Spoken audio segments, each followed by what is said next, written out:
सूर्य रत्न का रहस्य एक शेरलॉक होम्स की रहस्यक था। लंदन की एक ठंडी सुबह थी। नवंबर का महीना था और हवा में एक अजीब सी नमी थी जो हड्डियों तक को ठंडा कर देती थी। मैं, डॉक्टर जॉन वॉटसन, अपने प्रिय मित्र शेरलॉक होम्स के साथ बेकर स्ट्रीट के हमारे आवास में बैठा था।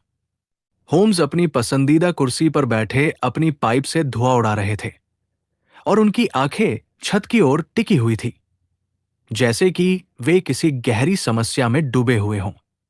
तभी श्रीमती हडसन ने दरवाजे पर दस्तक दी। मिस्टर होम्स, उन्होंने कहा, स्कॉटलैंड यार्ड से इंस्पेक्टर लेस्ट्रेड आए हैं। वे कहते हैं कि यह बहुत जरूरी है। होम्स ने अपनी पाइप को एक तरफ रखा और मुस्कुराते हुए कहा, लेस्ट्रेड को अंदर भेज दीजिए। श्रीमती हडसन, लगता है कि आज हमारे पास एक दिलचस्प मामला आने वाला है। इंस्पेक्टर लेस्ट्रेड अंदर आए। उनका चेहरा गंभीर था और उनकी आंखों में चिंता के भाव थे। होम्स, उन्होंने कहा, हमारे पास एक बहुत ही अजीब मामला है।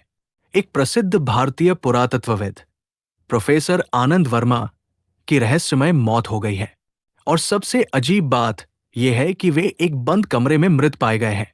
होम्स की आंखें तुरंत चमक उठीं। बंद कमरे का रहस्य? यह तो वास्तव में दिलचस्प है। कृपया हमें विस्तार से बताएं। लेस्ट्रेड ने अपनी नोटबुक निकाली और पढ़ना शुरू किया। प्रोफेसर आनंद वर्मा 55 वर्षीय भारतीय पुरातत्व के एक प्रसिद्ध विशेषज्ञ थे। वे पिछले 10 वर्षों से लंदन में रह रहे थे और ब्रिटिश संग्रहालय के साथ काम कर रहे थे। कल रात उनके घर के मालिक ने उन्हें अपने अध्ययन कक्ष में मृत पाया। कमरा अंदर से बंद था और दरवाजे पर कोई जबरन प्रवेश का निशान नहीं था। खिड़कियां भी बंद थी और वे इतनी ऊंचाई पर है कि कोई भी बाहर से अंदर नहीं आ सकता। मृत्यु का कारण? होम्स ने पूछा। डॉक्टर का कहना है कि यह प्राकृतिक मौत लगती है, शायद दिल का दौरा। लेकिन कुछ अजीब बातें हैं जो हमें परेशान कर रही हैं। कैसी अजीब बातें? मैंने पूछा। पहली बात तो यह है कि प्रोफेसर वर्मा के पास एक बहुत ही कीमती और रहस्यमय कलाकृति थी जिसे सूर्य रत्न कहा जाता है। यह एक प्राचीन भारतीय रत्न है जिसके बारे में कहा जाता है कि इसमें अद्भुत शक्तियां हैं, लेकिन अब यह गायब है। होम्स ने अपनी भौहें उठाई। सूर्य रत्न? यह दिलचस्प है। और दूसरी अजीब बात, प्रोफेसर वर्मा के अध्ययन कक्ष में हमें कुछ अजीब निशान मिले हैं।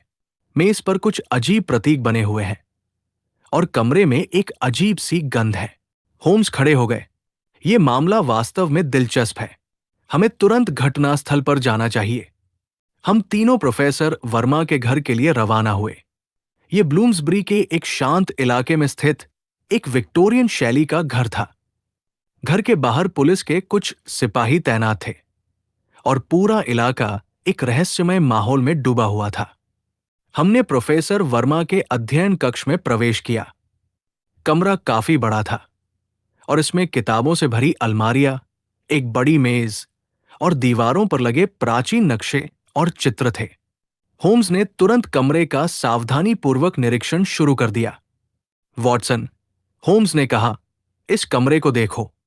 हर चीज अपनी जगह पर है, कोई संघर्ष का निशान नहीं है, लेकिन यहां कुछ अजीब है। होम्स ने मेज के पास जाकर उस पर बने प्रतीकों को देखा। ये प्रतीक, ये कोई साधारण चिन्ह नहीं है। ये प्राचीन भारतीय लिपि में लिखे गए हैं। मैंने प्रतीकों को देखा। वे वास्तव में अजीब थे और मुझे समझ नहीं आ रहा था कि वे क्या दर्शाते हैं। होम्स, क्या तुम इन्हें पढ़ सकते हो? कुछ हद तक, होम्स ने कहा। यह प्रतीक कालचक्र यंत्र के बारे में। यह एक प्राचीन भारतीय उपकरण है जिसके बारे में कहा जाता है कि यह समय और स्थान को नियंत्रित कर सकता है और सूर्य रत्न इस यंत्र का एक महत्वपूर्ण हिस्सा है। लेस्ट्रेड ने कहा, तो क्या आपको लगता है कि किसी ने प्रोफेसर वर्मा को सूर्य रत्न के लिए मारा है?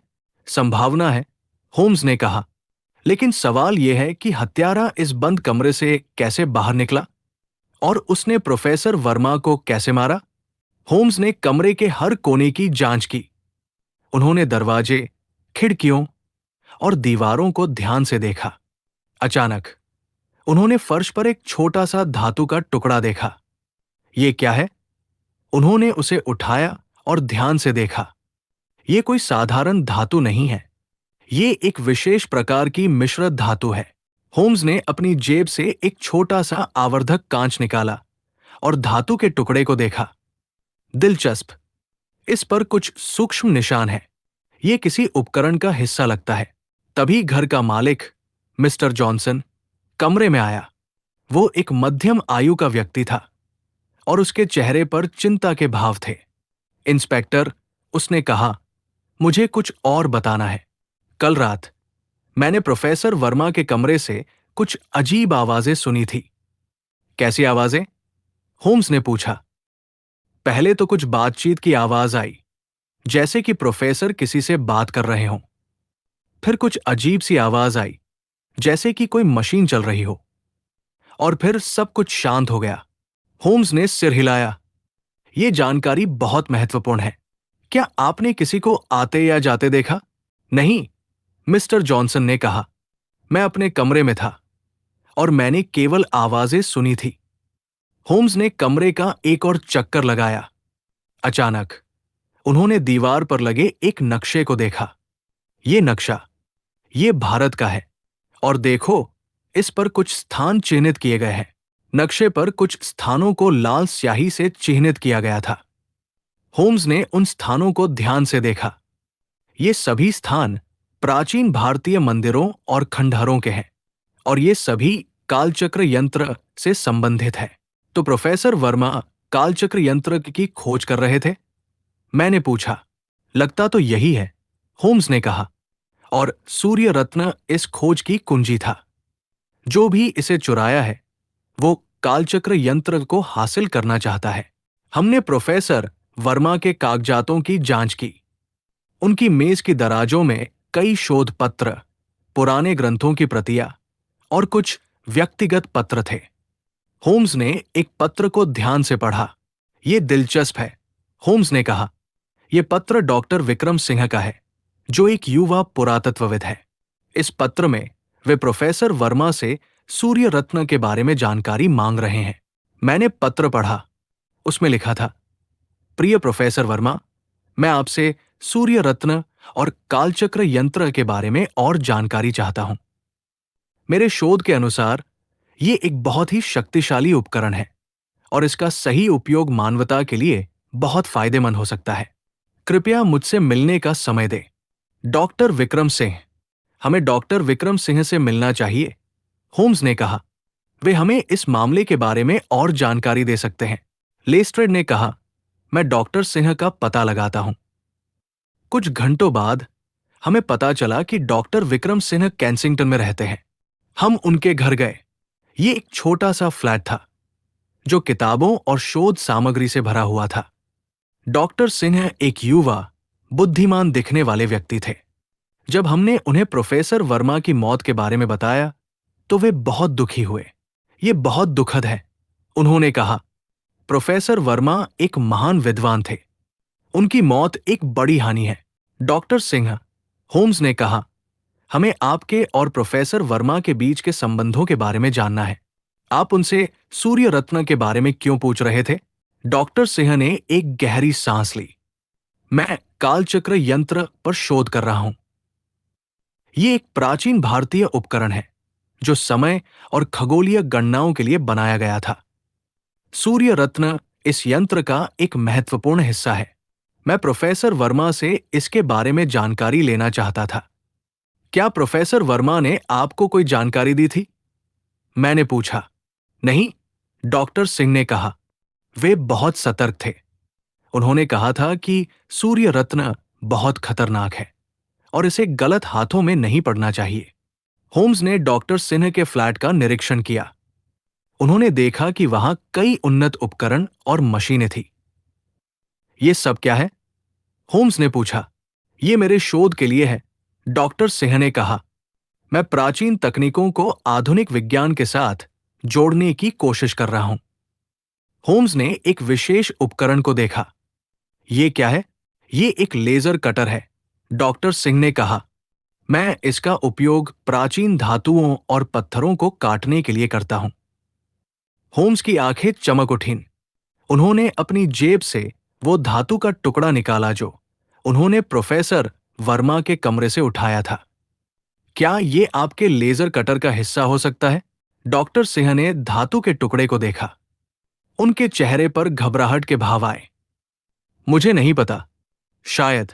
डॉक्टर सिंह, होम्स ने कहा, कल रात आप कहाँ थे? मैं यही था, अपने शोध में व्यस्त था। क्या कोई गवाह है? डॉक्टर सिंह ने सिर हिलाया। नहीं, मैं अकेला था। हमने डॉक्टर सिंह से विदा ली, लेकिन होम्स के चेहरे पर संदेह के भाव थे। जब हम बाहर निकले तो होम्स ने कहा, वॉटसन, मुझे लगता है कि डॉक्टर सिंह कुछ छिपा रहे हैं। उनकी घबराहट और वो धातु का टुकड़ा, ये सब कुछ संदिग्ध है। तो क्या तुम्हें लगता है कि डॉक्टर सिंह ने प्रोफेसर वर्मा की हत्या की है? मैंने पूछा। संभावना है, होम्स ने कहा, लेकिन अभी भी बंद कमरे का रहस्य बना हुआ है। हमें यह पता लगाना होगा कि हत्यारा उस कमरे से कैसे बाहर निकला। अगले दिन हमें एक और चौंकाने वाली खबर मिली। लेस्ट्रेड ने हमें बताया कि डॉक्टर सिन्ह के घर में चोरी का प्रयास हुआ था। कोई व्यक्ति रात में डॉक्टर सिन्ह के फ्लैट में घुसने की कोशिश कर रहा था। लेस्ट्रेड ने कहा, लेकिन डॉक्टर सिंह जाग गए और चोर भाग गया। क्या चोर कुछ ले गया? होम्स ने पूछा। नहीं, लेकिन डॉक्टर सिन्ह का कहना है कि चोर उनके शोध पत्रों को खंगाल रहा था। होम्स ने सिर हिलाया। यह दिलचस्प है। लगता है कि कोई और भी सूर्य रत्न और कालचक्र यंत्र के बारे में जानकारी चाहता है। हमने डॉक्टर सिंह से फिर मुलाकात की। वे बहुत परेशान लग रहे थे। मुझे नहीं पता कि कौन मेरे शोध के पीछे पड़ा है, उन्होंने कहा, लेकिन मुझे लगता है कि ये सूर्य रत्न से संबंधित है। डॉक्टर सिंह, होम्स ने कहा, क्या आप हमें सूर्य रत्न के बारे में और बता सकते हैं? ये वास्तव में क्या है? डॉक्टर सिंह ने एक गहरी सांस ली। सूर्य रत्न केवल एक रत्न नहीं है। ये एक अत्यधिक उन्नत तकनीकी उपकरण है जो प्राचीन भारतीय वैज्ञानिकों द्वारा बनाया गया था। ये कालचक्र यंत्र का केंद्रीय हिस्सा है जो समय, स्थान और ऊर्जा को नियंत्रित कर सकता है। ये कैसे काम करता है? मैंने पूछा। ये एक जटिल क्वांटम उपकरण है, डॉक्टर सिंह ने कहा। यह सूर्य की ऊर्जा को एकत्रित करता है और उसे एक विशेष तरीके से केंद्रित करता है। इससे समय और स्थान में परिवर्तन किया जा सकता है। होम्स ने आश्चर्य से कहा, यह तो अविश्वसनीय है, लेकिन क्या यह वास्तव में संभव है? प्राचीन भारतीय विज्ञान आज के विज्ञान से कहीं अधिक उन्नत था, डॉक्टर सिंह ने कहा। वे ऐसी तकनीकें जानते थे जिन्हें हम आज भी पूरी तरह से नहीं समझ पाए हैं। होम्स ने कुछ देर सोचा। तो जो भी सूर्य रत्न को चुराया है, वो इसकी शक्ति का दुरुपयोग कर सकता है? हां, डॉक्टर सिंह ने कहा। यही कारण है कि प्रोफेसर वर्मा इसे गुप्त रखना चाहते थे। तभी डॉक्टर सिंह ने कुछ और कहा जो हमें चौंका गया। मिस्टर होम्स, मुझे कुछ और बताना है। प्रोफेसर वर्मा की मौत से पहले मैंने उन्हें एक अजीब पौधे के बारे में बताया था। कैसा पौधा? होम्स ने पूछा।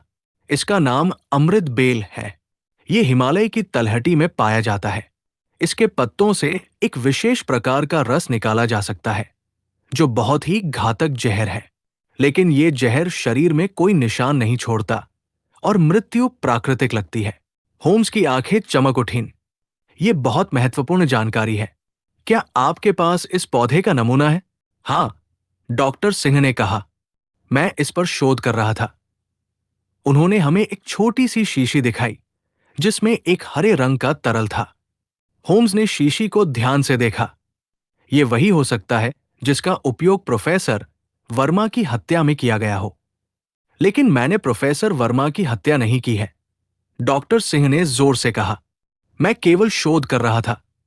होम्स ने शांति से कहा, हम आप पर आरोप नहीं लगा रहे, डॉक्टर सिंह। हम केवल तथ्यों को इकट्ठा कर रहे हैं। लेकिन मुझे लगा कि होम्स के मन में कुछ और चल रहा था। जब हम डॉक्टर सिंह के घर से निकले तो होम्स ने कहा, वॉटसन, मुझे लगता है कि हमारे पास अब पर्याप्त सुराग है, लेकिन अभी भी एक महत्वपूर्ण सवाल बाकी है। कौन सा? मैंने पूछा, ये कि हत्यारा उस बंद कमरे से कैसे बाहर निकला? और दूसरा, ये कि सूर्य रत्न अब कहाँ है? अगले दिन हमें एक और महत्वपूर्ण सुराग मिला। लेस्ट्रेड ने हमें बताया कि उन्हें एक व्यक्ति के बारे में पता चला है जो सूर्य रत्न को खरीदना चाहता था। उसका नाम रवि कपूर है। लेस्ट्रेड ने कहा, वो एक धनी कला संग्राहक है और उसने प्रोफेसर वर्मा को कई बार सूर्य रत्न बेचने के लिए कहा था। प्रोफेसर वर्मा ने क्या जवाब दिया था? होम्स ने पूछा। उन्होंने हर बार इनकार कर दिया था। उनका कहना था कि सूर्य रत्न बेचने की चीज नहीं है।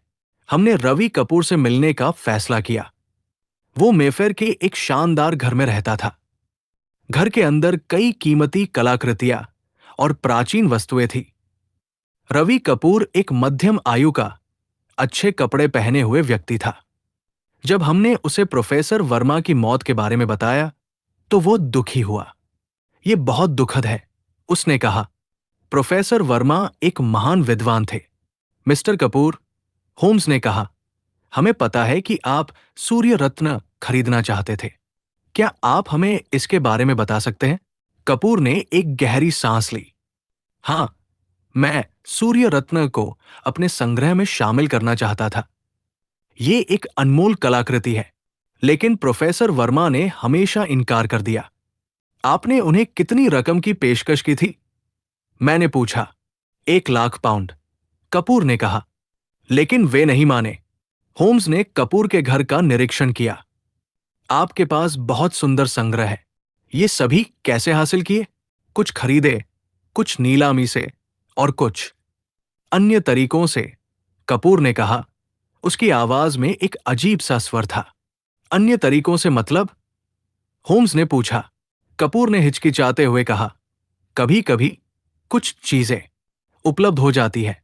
होम्स की आंखों में संदेह के भाव आए। मिस्टर कपूर, कल रात आप कहाँ थे? मैं यही था, अपने संग्रह की देखभाल कर रहा था। क्या कोई गवाह है? मेरे नौकर हैं, लेकिन वे रात में सो जाते हैं। जब हम कपूर के घर से निकले तो होम्स ने कहा, वॉटसन, अब हमारे पास 3 संदिग्ध हैं, डॉक्टर सिंह, रवि कपूर और शायद कोई चौथा व्यक्ति भी। चौथा व्यक्ति? मैंने पूछा। वो जिसने डॉक्टर सिन्ह के घर में चोरी का प्रयास किया। ये व्यक्ति भी सूर्य रत्न के बारे में जानकारी चाहता है।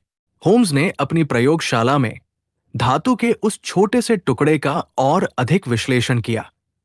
उन्होंने विभिन्न रसायनों और उपकरणों का उपयोग करके उसकी संरचना और गुणों का अध्ययन किया। वॉटसन, उन्होंने कहा, उनकी आवाज में एक अजीब सी उत्तेजना थी। ये धातु का टुकड़ा एक बहुत ही विशेष मिश्र धातु से बना है। इसमें टाइटेनियम, निकल और कुछ दुर्लभ पृथ्वी धातुओं का मिश्रण है। ये कोई साधारण धातु नहीं है, बल्कि एक ऐसी धातु है जिसका उपयोग केवल बहुत ही उच्च तकनीकी उपकरणों में किया जाता है, जैसे कि लेजर कटर या कुछ विशेष प्रकार के सर्जिकल उपकरण। और इसकी सतह पर कुछ सूक्ष्म निशान हैं जो ये दर्शाते हैं कि इसे बहुत उच्च तापमान पर काटा गया था। Laser cutter? मैंने पूछा। मेरे मन में एक अजीब सी आशंका थी। क्या तुम कह रहे हो कि प्रोफेसर वर्मा की हत्या में लेजर कटर का उपयोग किया गया था? संभावना बहुत अधिक है, वॉटसन। याद करो, बंद कमरे का रहस्य। दरवाजा अंदर से बंद था, लेकिन उस पर कोई जबरन प्रवेश का निशान नहीं था। यदि किसी लेजर कटर का उपयोग करके ताले के अंदरूनी हिस्से को काटा गया हो, तो यह संभव है कि दरवाजा अंदर से बंद दिखाई दे, जबकि वास्तव में उसे बाहर से खोला और बंद किया गया हो। और यह धातु का टुकड़ा उस लेजर कटर का एक छोटा सा हिस्सा हो सकता है, जो डॉक्टर सिन्ह के घर में चोरी के प्रयास के दौरान टूट गया हो। होम्स ने अपनी मेज पर पड़े प्रोफेसर वर्मा के नक्शों को फिर से देखा। ये नक्शे, ये केवल एक स्थान को इंगित नहीं करते, बल्कि एक जटिल पहेली है। मैंने इन पर कुछ और शोध किया है, और मुझे लगता है कि मैंने इनके एक महत्वपूर्ण हिस्से को डिकोड कर लिया है। होम्स ने एक विशेष प्रतीक पर उंगली रखी। ये प्रतीक, ये एक प्राचीन भारतीय खगोलीय गणना से संबंधित है। प्रोफेसर वर्मा का मानना था कि ये प्रतीक उन्हें उस सटीक समय और स्थान तक ले जाएगा जहां सूर्य रत्न और कालचक्र यंत्र छिपा हुआ है। और मुझे लगता है कि वे सही थे। तो हत्यारे को भी इस बारे में पता था? मैंने पूछा। संभावना है, वॉटसन। या तो उसे प्रोफेसर वर्मा के शोध के बारे में जानकारी थी, या वो खुद भी इस पहेली को सुलझाने की कोशिश कर रहा था। डॉक्टर विक्रम सिंह के घर में चोरी का प्रयास इस बात का प्रमाण है कि हत्यारा उन दस्तावेजों को हासिल करना चाहता था जो प्रोफेसर वर्मा के शोध से संबंधित थे। और अब इस धातु के टुकड़े के साथ हमारे पास एक और महत्वपूर्ण सुराग है। ये हमें हत्यारे की पहचान के बहुत करीब ले जाएगा। होम्स ने अपनी पाइप से एक लंबा कश लिया। अब हमें हत्यारे को पकड़ने के लिए एक अंतिम जाल बिछाना होगा। हमें उसे यह विश्वास दिलाना होगा कि सूर्य रत्न अब उसकी पहुंच में है और उसे हासिल करने का यह आखिरी मौका है। होम्स ने लेस्ट्रेड को एक और योजना समझाई। इंस्पेक्टर, हमें एक सार्वजनिक घोषणा करनी होगी कि स्कॉटलैंड यार्ड को सूर्य रत्न मिल गया है और इसे जल्द ही ब्रिटिश संग्रहालय में प्रदर्शित किया जाएगा। हमें यह भी बताना होगा कि सूर्य रत्न को एक विशेष प्रदर्शन में रखा जाएगा जिसमें उसकी सुरक्षा के लिए आधुनिक तकनीक का उपयोग किया जाएगा। लेस्ट्रेड ने सिर हिलाया। यह एक अच्छा विचार है, होम्स। हत्यारा इसे हासिल करने की कोशिश जरूर करेगा। बिल्कुल, होम्स ने कहा। और जब वो ऐसा करेगा तो हम उसे रंगे हाथों पकड़ लेंगे। लेकिन इस बार हमें और अधिक सतर्क रहना होगा। हत्यारा बहुत चालाक है और वो आसानी से पकड़ा नहीं जाएगा। अगले कुछ दिनों में लंदन के अखबारों में सूर्य रत्न की खोज और ब्रिटिश संग्रहालय में उसके प्रदर्शन की खबर छाई रही। जनता में भारी उत्साह था और हर कोई इस प्राचीन कलाकृति को देखने के लिए उत्सुक था। होम्स ने इस खबर को इस तरह से प्रसारित करवाया था कि ये हत्यारे तक जरूर पहुंचे। उन्होंने कुछ गुप्त संदेश भी इसमें शामिल किए थे जो केवल हत्यारा ही समझ सकता था और जो उसे इस जाल में फंसाने के लिए पर्याप्त थे। होम्स और मैं ब्रिटिश संग्रहालय में सुरक्षा व्यवस्था का निरीक्षण करने गए। होम्स ने हर कोने को, हर कैमरे को, हर गार्ड को ध्यान से देखा। हत्यारा इस जगह की सुरक्षा का अध्ययन जरूर करेगा, वॉटसन। हमें उसे यह विश्वास दिलाना होगा कि वो सूर्य रत्न तक पहुंच सकता है, लेकिन वास्तव में वो हमारे जाल में फंस जाएगा। होम्स ने सूर्य रत्न के प्रदर्शन के लिए एक विशेष कक्ष तैयार करवाया। कक्ष में उच्च सुरक्षा वाले शीशे लगाए गए थे और चारों ओर कैमरे और अलार्म सिस्टम लगाए गए थे। लेकिन होम्स ने एक छोटी सी कमी जानबूझकर छोड़ दी थी जिसे केवल एक बहुत ही चालाक और तकनीकी रूप से जानकार व्यक्ति ही पहचान पाता। यह कमी इतनी सूक्ष्म थी कि एक आम सुरक्षा विशेषज्ञ भी इसे नोटिस नहीं कर पाता, लेकिन एक ऐसे व्यक्ति के लिए जो लेजर कटर का उपयोग करने में माहिर था, ये एक खुला निमंत्रण था। रात का समय था, संग्रहालय बंद हो चुका था और केवल सुरक्षा गार्ड ही ड्यूटी पर थे। होम्स, लेस्ट्रेड और मैं एक गुप्त निगरानी कक्ष में बैठे थे जहां से हम सूर्य रत्न वाले कक्ष को देख सकते थे। हवा में एक अजीब सा तनाव था और हर कोई अपनी सांसें रोके हुए था। उस पल का इंतजार कर रहा था जब हत्यारा अपने जाल में फंसेगा। कुछ घंटों के बाद हमने देखा कि एक आकृति धीरे धीरे कक्ष की ओर बढ़ रही है। वो आकृति बहुत ही सावधानी से चल रही थी और हर कदम पर आसपास का जायजा ले रही थी। उसने एक गहरे रंग का हुड पहन रखा था जिससे उसका चेहरा छिपा हुआ था। जैसे ही वो कक्ष के पास पहुंची, उसने एक छोटा सा उपकरण निकाला और सुरक्षा शीशे पर कुछ करने लगी। वो लेजर कटर का उपयोग कर रहा है, होम्स ने फुसफुसाया। उनकी आंखें स्क्रीन पर टिकी थी। वही लेजर कटर जिसका उपयोग उसने प्रोफेसर वर्मा की हत्या में किया था। और देखो, वो उस छोटी सी कमी का फायदा उठा रहा है जिसे मैंने जानबूझकर छोड़ा था। यह दर्शाता है कि वो न केवल चालाक है, बल्कि उसके पास उस विशेष तकनीक का ज्ञान भी है। आकृति ने शीशे पर एक छोटा सा छेद किया और फिर अंदर प्रवेश किया। जैसे ही उसने सूर्य रत्न को उठाने की कोशिश की, अलार्म बज उठा। सुरक्षा गार्ड तुरंत हरकत में आ गए और उन्होंने उस आकृति को घेर लिया। जब गार्डों ने उस आकृति को पकड़ा, तो हम सभी हैरान रह गए। वो कोई और नहीं बल्कि डॉक्टर विक्रम सिन्हा थे। उनके चेहरे पर निराशा और क्रोध के भाव थे और उनकी आंखों में एक अजीब सी चमक थी, जो किसी हारे हुए जुआरी की तरह थी। डॉक्टर सिंह, लेस्ट्रेड ने कहा, उनकी आवाज में अविश्वास था। ये तुम थे? मुझे विश्वास नहीं हो रहा है। हां, मैं था, डॉक्टर सिंह ने स्वीकार किया। उनकी आवाज में कड़वाहट थी। प्रोफेसर वर्मा ने मुझे धोखा दिया था। उन्होंने सूर्य रत्न के रहस्यों को मुझसे छिपाया था। मैं ही था जिसने उन्हें कालचक्र यंत्र के बारे में बताया था और उन्होंने मेरे शोध का उपयोग करके इसे हासिल करने की कोशिश की। वे मेरे ज्ञान का उपयोग करके खुद को महान बनाना चाहते थे। तो तुमने प्रोफेसर वर्मा की हत्या की? होम्स ने पूछा। उनकी आवाज शांत लेकिन दृढ़ थी। हां, डॉक्टर सिंह ने कहा। उनकी आवाज में अब कोई पछतावा नहीं था। उन्होंने मेरे ज्ञान का दुरुपयोग किया। वे सूर्य रत्न को अपने फायदे के लिए इस्तेमाल करना चाहते थे और मुझे इसका श्रेय नहीं देना चाहते थे। मैंने उन्हें रोकने की कोशिश की, लेकिन वे नहीं माने। इसलिए मुझे उन्हें रास्ते से हटाना पड़ा। ये मेरा अधिकार था।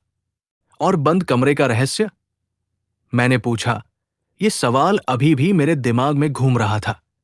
डॉक्टर सिंह ने मुस्कुराते हुए कहा, वो तो बहुत आसान था। मैंने एक विशेष प्रकार के सूक्ष्म लेजर कटर का उपयोग किया, जिसे मैंने खुद विकसित किया था। मैंने दरवाजे के ताले को बाहर से बंद किया और फिर लेजर कटर का उपयोग करके ताले के अंदरूनी हिस्से को काट दिया, जिससे दरवाजा अंदर से बंद हो गया। और जब मैं बाहर निकला, तो मैंने उस पतली छड़ का उपयोग करके ताले को फिर से बंद कर दिया, जिससे ये अंदर से बंद दिखाई दे। ये एक ऐसी तकनीक थी जिसे मैंने वर्षों के शोध के बाद विकसित किया था और मुझे पता था कि कोई भी इसे नहीं समझ पाएगा। और वो जहर? होम्स ने पूछा। वो अमृत बेल का रस था, डॉक्टर सिंह ने कहा। मैं हिमालय की तलहटी में शोध कर रहा था और मुझे इस पौधे के बारे में पता चला। मैंने प्रोफेसर वर्मा की चाय में इसे मिला दिया था। ये एक ऐसा जहर है जो शरीर में कोई निशान नहीं छोड़ता और मृत्यु का कारण प्राकृतिक लगता है। मैंने सोचा था कि कोई भी इसे नहीं पकड़ पाएगा। होम्स ने सिर हिलाया। तुम्हारी योजना बहुत चालाक थी, डॉक्टर सिंह, लेकिन तुमने एक गलती की। तुमने सोचा कि तुम प्रोफेसर वर्मा के ज्ञान का उपयोग करके सूर्य रत्न को हासिल कर सकते हो, लेकिन तुमने ये नहीं समझा कि ज्ञान केवल शक्ति नहीं है, बल्कि जिम्मेदारी भी है। और तुमने ये भी नहीं समझा कि कोई भी अपराध, कितना भी चालाकी से क्यों न किया गया हो, अंततः पकड़ा जाता है। डॉक्टर सिन्हा को गिरफ्तार कर लिया गया। लेस्ट्रेड ने होम्स को धन्यवाद दिया और हम ब्रिटिश संग्रहालय से बाहर निकले। लंदन की रात अभी भी शांत थी, लेकिन मेरे दिमाग में प्रोफेसर वर्मा की रहस्यमय मौत और सूर्य रत्न का रहस्य घूम रहा था। तो होम्स, मैंने कहा, सूर्य रत्न का असली रहस्य क्या है? क्या यह वास्तव में कालचक्र यंत्र का हिस्सा है? हां, वॉटसन, होम्स ने कहा, यह एक प्राचीन उपकरण है जो समय और खगोलीय घटनाओं का अध्ययन करने के लिए बनाया गया था।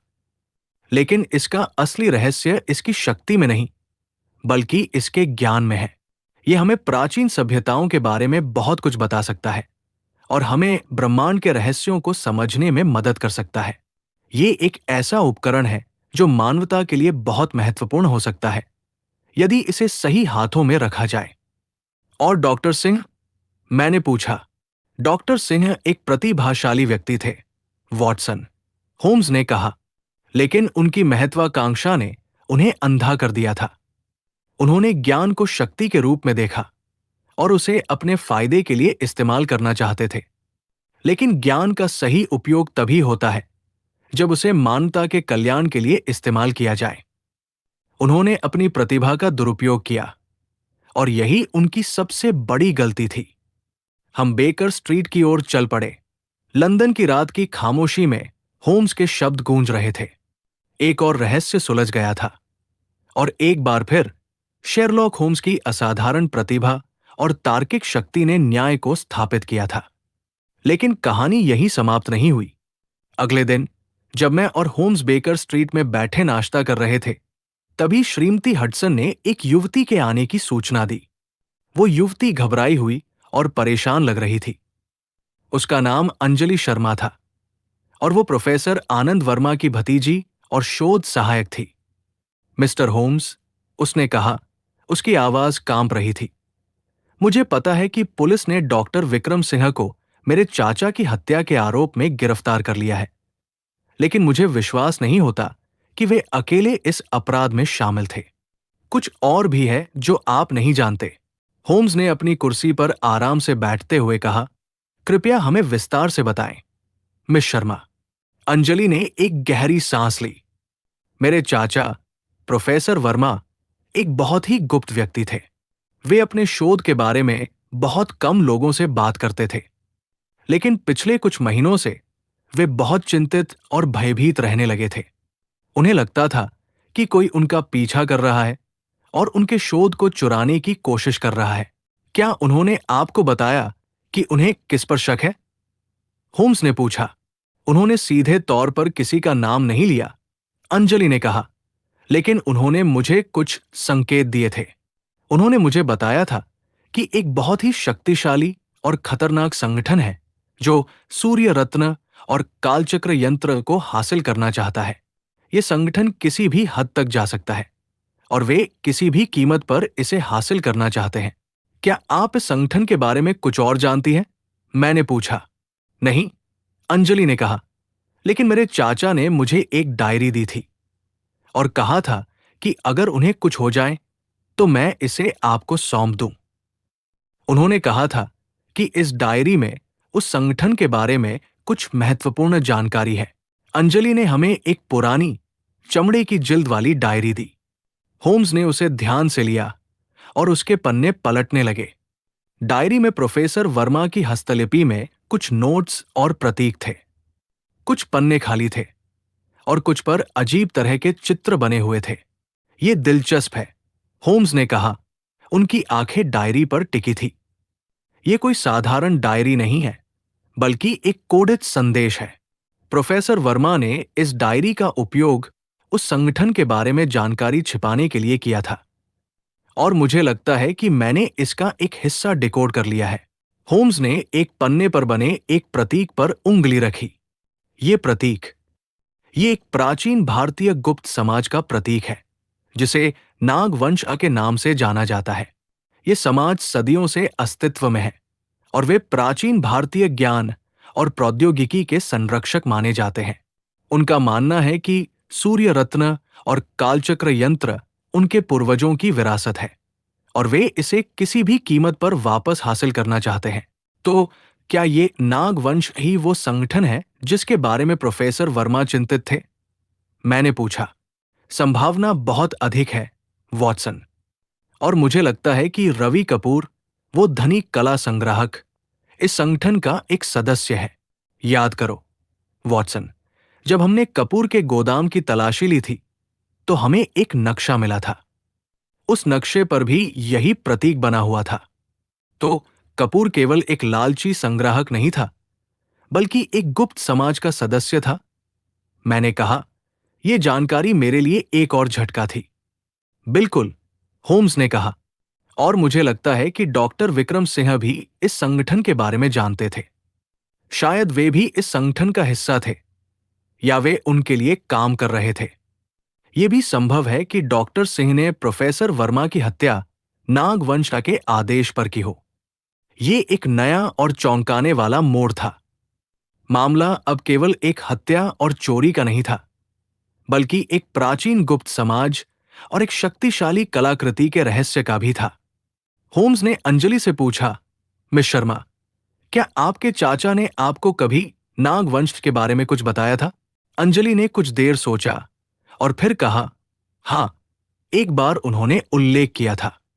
उन्होंने कहा था कि नागवंश एक बहुत ही शक्तिशाली और खतरनाक संगठन है और वे किसी भी कीमत पर सूर्य रत्न को हासिल करना चाहते हैं। उन्होंने मुझे ये भी बताया था कि वे इस संगठन के कुछ सदस्यों से मिले थे और उन्होंने उन्हें धमकी दी थी। क्या आप उन सदस्यों के बारे में कुछ और जानती हैं? होम्स ने पूछा। नहीं, अंजलि ने कहा, लेकिन मेरे चाचा ने मुझे एक और सुराग दिया था। उन्होंने मुझे एक पुरानी तस्वीर दी थी और कहा था कि यह तस्वीर उस संगठन के एक महत्वपूर्ण सदस्य की है। अंजलि ने हमें एक पुरानी, फीकी पड़ी तस्वीर दी। तस्वीर में एक व्यक्ति को दिखाया गया था जिसका चेहरा स्पष्ट नहीं था, लेकिन उसकी आंखों में एक अजीब सी चमक थी जो शक्ति और अधिकार का प्रतीक थी। होम्स ने तस्वीर को ध्यान से देखा। यह व्यक्ति, मुझे लगता है कि मैंने इसे पहले कहीं देखा है। होम्स ने अपनी फाइलों को खंगालना शुरू किया और कुछ देर बाद उन्होंने एक पुरानी अखबार की कटिंग निकाली। कटिंग में एक लेख था जिसमें एक भारतीय राजकुमार के बारे में बताया गया था जो कुछ साल पहले लंदन आया था। राजकुमार का नाम राजा सूर्य प्रताप सिन्हा था और वो एक बहुत ही धनी और प्रभावशाली व्यक्ति था। होम्स ने राजकुमार की तस्वीर को अंजलि द्वारा दी गई तस्वीर से मिलाया। दोनों तस्वीरों में समानता थी। ये वही व्यक्ति है, होम्स ने कहा। राजा सूर्य प्रताप सिंह, वो नागवंश का प्रमुख है और मुझे लगता है कि वही इस पूरे मामले के पीछे का असली मास्टरमाइंड है। तो राजा सूर्य प्रताप सिंह ने डॉक्टर सिंह और रवि कपूर दोनों का इस्तेमाल किया? मैंने पूछा। हाँ, वॉटसन। उसने डॉक्टर सिन्हा को अपनी तकनीकी प्रतिभा का उपयोग करके प्रोफेसर वर्मा की हत्या करने और सूर्य रत्न को हासिल करने के लिए उकसाया, और उसने कपूर को अपनी धन शक्ति और आपराधिक संपर्कों का उपयोग करके सूर्य रत्न को चोरी करने के लिए भेजा। वो दोनों को एक दूसरे के खिलाफ इस्तेमाल कर रहा था ताकि वो खुद सूर्य रत्न को हासिल कर सके। लेकिन अब हम उसे कैसे पकड़ेंगे? मैंने पूछा। वो एक बहुत ही शक्तिशाली व्यक्ति है और उसके पास बहुत सारे संसाधन हैं। हमें उसे उसी के खेल में हराना होगा, वॉटसन। हमें उसे ये विश्वास दिलाना होगा कि सूर्य रत्न अब उसकी पहुंच में है और उसे हासिल करने का ये आखिरी मौका है। होम्स ने एक और योजना बनाई। उन्होंने लेस्ट्रेड को सूचित किया कि राजा सूर्य प्रताप सिंह इस मामले का असली मास्टरमाइंड है और हमें उसे पकड़ने के लिए एक अंतिम जाल बिछाना होगा। होम्स ने एक गुप्त संदेश तैयार किया जिसे उन्होंने एक अखबार में प्रकाशित करवाया। संदेश में लिखा था कि सूर्य रत्न को एक गुप्त स्थान पर ले जाया जा रहा है और यह संदेश केवल नागवंश के प्रमुख के लिए था। संदेश में कुछ ऐसे प्रतीक और कोड थे जिन्हें केवल राजा सूर्य प्रताप से ही समझ सकता था। रात का समय था। हम एक सुनसान गोदाम में छिपे हुए थे जहां होम्स ने सूर्य रत्न को रखने का नाटक किया था। गोदाम के चारों ओर गुप्त कैमरे और अलार्म सिस्टम लगाए गए थे। हम सभी अपनी सांसें रोके हुए थे, उस पल का इंतजार कर रहे थे जब राजा सूर्य प्रताप सिंह अपने जाल में फंसेगा। कुछ घंटों के बाद हमने देखा कि एक महंगी कार गोदाम के पास आकर रुकी। कार से एक व्यक्ति उतरा जो एक शाही पोशाक में था। वो राजा सूर्य प्रताप सिंह था। उसके साथ कुछ हथियारबंद लोग भी थे। राजा ने गोदाम का सावधानीपूर्वक निरीक्षण किया और फिर अपने लोगों को अंदर जाने का आदेश दिया। जैसे ही वे अंदर घुसे, अलार्म बज उठा। लेस्ट्रेड और उसके लोग तुरंत हरकत में आ गए और उन्होंने राजा और उसके लोगों को घेर लिया। राजा ने भागने की कोशिश की, लेकिन होम्स ने उसे रोक लिया। खेल खत्म हो गया, राजा साहब, होम्स ने कहा। उनकी आवाज शांत लेकिन दृढ़ थी। आपने बहुत चालाकी से इस खेल को खेला, लेकिन आप भूल गए कि हर खेल का एक अंत होता है। राजा ने हार मान ली। उसे और उसके लोगों को गिरफ्तार कर लिया गया। डॉक्टर विक्रम सिंह और रवि कपूर को भी उनके अपराधों के लिए कड़ी सजा मिली। सूर्य रत्न को ब्रिटिश संग्रहालय में सुरक्षित रख दिया गया, जहां ये आज भी प्राचीन भारतीय ज्ञान और कला का एक प्रतीक बना हुआ है। ये मामला मेरे लिए एक और अविस्मरणीय अनुभव था। इसने मुझे न केवल शेरलॉक होम्स की असाधारण प्रतिभा का एक और प्रमाण दिया, बल्कि यह भी सिखाया कि ज्ञान और शक्ति का सही उपयोग मानवता के कल्याण के लिए होना चाहिए, न कि व्यक्तिगत लाभ के लिए। और जब तक लंदन में रहस्य रहेंगे, मैं जानता था कि मेरा प्रिय मित्र शेरलॉक होम्स उन्हें सुलझाने के लिए हमेशा तैयार रहेगा। समाप्त। यह कहानी पूर्णतः काल्पनिक है और किसी भी वास्तविक व्यक्ति या घटना से इसका कोई संबंध नहीं है।